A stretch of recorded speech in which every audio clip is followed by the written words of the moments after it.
Waalaikumsalam warahmatullahi wabarakatuh. Soalan dari Rim yang bertanya, saya pernah melakukan akikah di luar negara, tetapi tidak melakukan sebarang akad. Adakah sah akikah tersebut? Wallahu taala alam. Biasanya kalau dibuat akikah di luar negara, maknanya kita akad itu ada akad berlaku akad, cuma akad tu akad wakalah. Kita wakilkan kepada orang yang kita serahkan wang untuk melaksanakan akikah kita di luar negara. Itu saya faham ada akad di situ. Cumanya bagaimana dilaksanakan, maka orang yang mengambil wang yang bertanya, dia bertanggungjawab melaksanakan kewajipan dia. Dalam masa yang sama, kita sebagai sebagai orang Islam juga kena pastikan apakah sesuatu ibadah yang kita lakukan itu dilakukan memenuhi syarat-syarat yang telah ditetapkan di dalam syariat kita.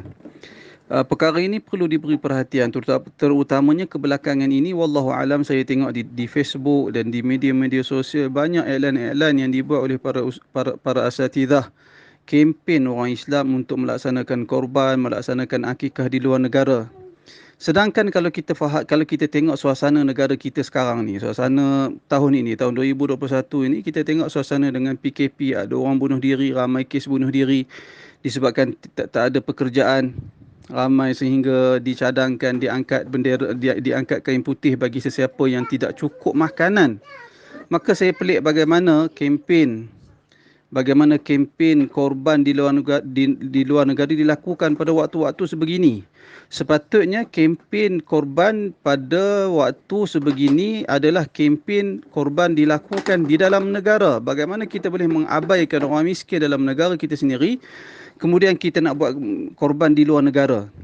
Ini satu perkara yang ajaib, yang pelik yang berlaku pada hari ini, dan saya risau perkara ini adalah berbentuk perniagaan. Setiap pihak memikirkan keuntungan yang mereka perolehi. Saya tak kata sesiapa, tetapi saya risau perkara itu berlaku. Apatah lagi kalau benda ini berlaku secara berleluasa.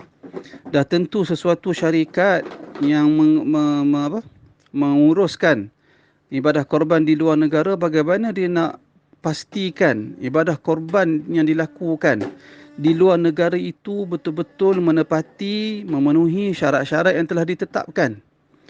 Saya tak kata mereka cuai dalam perkara ini, cuma kalau betul-betul mereka pastikan korban dilakukan secara memenuhi syarat-syarat yang ditetapkan, alhamdulillah. Tetapi kita bimbang kalau perkara ini dilakukan secara kempen secara besar-besaran. Bukan satu syarikat, banyak syarikat yang buat di sini, buat di situ. Saya tidak tahu, tetapi dalam suasana semasa hari ini, tak wajar perkara itu dilakukan secara besar-besaran, sedangkan masyarakat ataupun masyarakat kita sendiri memerlukan daging korban itu. Sehingga seperti yang saya sebut di awal tadi, semua kita tahu kes bunuh diri yang tinggi disebabkan pandemik yang berlaku dalam negara kita ni. Mustahil untuk kita kempen orang ramai untuk akikah di luar negara. Sepatutnya kempen akikah itu ataupun kempen korban itu dilakukan dalam negara kita untuk membantu orang-orang miskin, orang-orang yang terjejas disebabkan pandemik yang melanda negara kita sekarang ni. Wallahu a'lam.